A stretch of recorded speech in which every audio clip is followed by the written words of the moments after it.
राधे राधे।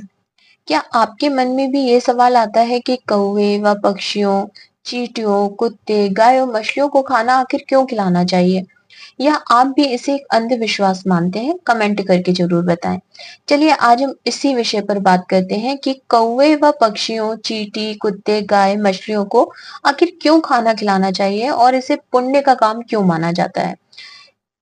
जो ये सभी प्राणी होते हैं, इनका ज्योतिष में बहुत अधिक महत्व होता है। ज्योतिष शास्त्र और लाल किताब के उपायों में इन जीवों के व्यवहार और उनके साथ जुड़े संकेतों का गहरा संबंध है। यह विश्वास है कि इन जीवों की मदद से हम अपने जीवन में सुख समृद्धि ला सकते हैं और बुरे समय से बच सकते हैं। कौवे को विशेष रूप से पूर्वजों का प्रतीक माना जाता है।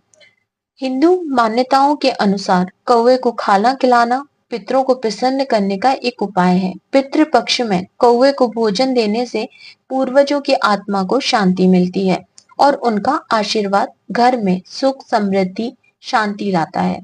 अगर कौवा आपके घर के आसपास बार-बार आता है या किसी विशेष दिशा में उड़ता है, तो इसका मतलब है कि आपके पूर्वज आपसे कुछ कहना चाह रहे हैं या आपको कोई संदेश देना चाह रहे हैं। अब अगर पक्षियों की बात करें, तो उनकी उड़ान के दिशा निर्देश और व्यवहार से भविष्यवाणी करने की कला प्राचीन काल से ही चली आ रही है। पक्षियों को खाना खिलाने से आपके जीवन में सकारात्मक ऊर्जा आती है। यह विश्वास है कि घर में पक्षियों के लिए दान पानी रखने से सौभाग्य आता है और घर की नेगेटिविटी दूर होती है। विशेष रूप से कबूतरों और तोतों को खाना खिलाना शुभ माना जाता है। जो चींटियां होती हैं, विशेष रूप से लाल और काली चींटियां, ये ज्योतिष में धन और समृद्धि से जुड़ी होती हैं। अगर घर में लाल चींटियां नजर आ रही हैं, तो यह बहुत ही अच्छा संकेत माना जाता है कि धन प्राप्ति होगी। इसके विपरीत काली चींटियां अगर आपके घर में आ रही हैं, तो यह धन के नुकसान का संकेत होती हैं। लाल किताब के अनुसार अगर आप चींटियों को गुड़ या आटे का खाना खिलाते हैं या प्रसाद देते हैं, तो इससे आपकी आर्थिक स्थिति सुधरती है और आपके जीवन में स्थिरता आती है।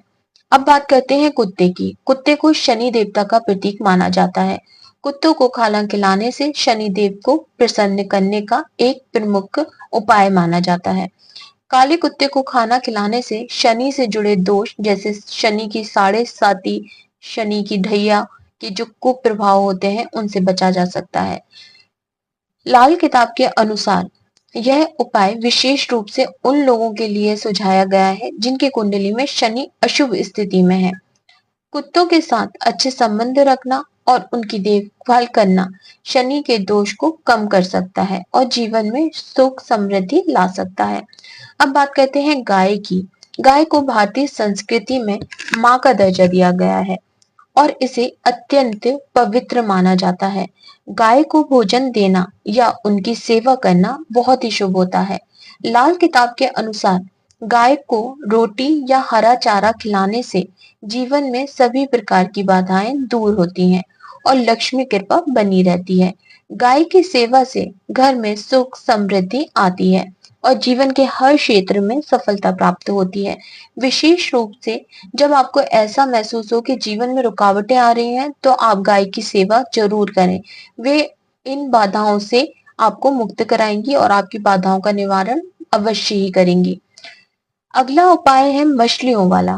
मतलब ये उपाय नहीं है कि हम ये जानना चाहते हैं यहाँ पे कि हम मछलियों को खाना क्यों देते हैं, तो यह उसी से जुड़ा हुआ है।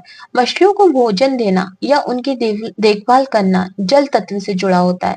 मछलियां घर में पॉजिटिव एनर्जी लाती हैं और धन संबंधी जो वृद्धि होती है, उसका संकेत होती है। लाल किताब के अनुसार मछलियों को आटा डालना या आटे की गोलियां खिलाना बहुत ही शुभ माना जाता है।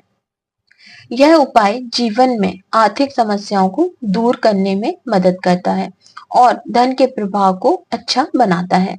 अगर आपके घर में मछली घर है, तो उसे साफ और सुव्यवस्थित रखना ही अत्यंत आवश्यक होता है, क्योंकि मछलियों का स्वास्थ्य आपके जीवन की समृद्धि से जुड़ा होता है। इन सभी उपायों का पालन करने से जीवन में सकारात्मक बदलाव आते हैं। ज्योतिष दृष्टिकोण से ये उपाय सरल और प्रभावी हैं। हालांकि ध्यान रखना चाहिए कि इन उपायों को श्रद्धा और विश्वास से किया जाना चाहिए। जब हम इन प्राणियों की सेवा करते हैं या देखभाल करते हैं, तो ना सिर्फ हमारे जीवन में सुख समृद्धि आती है, बल्कि हम प्रकृति के साथ एक अटूट बंधन भी बांध लेते हैं। ऐसी ही और जानकारी के लिए हमारे चैनल को सब्सक्राइब करें, बेल बटन को प्रेस करें, जिससे नए वीडियोस के नोटिफिकेशन आपको मिल सके। साथ ही वीडियो को शेयर करें। राधे राधे।